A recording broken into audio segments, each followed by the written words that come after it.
পুলিশকে একটি জনবান্ধব বাহিনীতে পরিণত করতে সব অংশীজনের সাথে আলোচনা করে এবং অন্যান্য দেশে পুলিশ কিভাবে কাজ করে সেগুলো বিবেচনা করে পুলিশি বাহিনী সংস্কারের সুপারিশ করা হবে বলে জানিয়েছেন পুলিশ সংস্কার কমিশনের প্রধান সফররাজ হোসেন।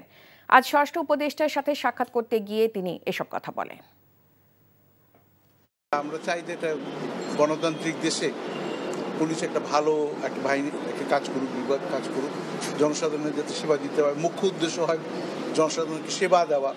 সেভাবেই পুলিশ বাহিনী এবং আমরা আশেপাশের দেশের এবং পৃথিবীর বিভিন্ন দেশের আজকাল তো সব বই পাওয়া যায়, খবর পাওয়া যায় এবং ইন্টারনেটে পাওয়া যায় এবং আমরা সবাই প্রায় বিদেশে পড়াশোনা করছি, আমি করেছি, ওনারা অনেকেই করেছেন।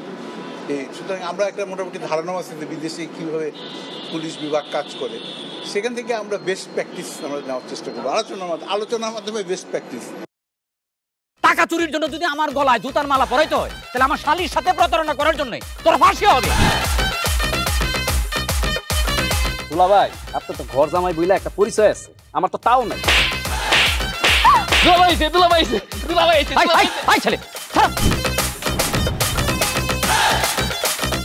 রাজনৈতিক ফ্যামিলির মেয়ে হয়ে ওই কাজ করবে।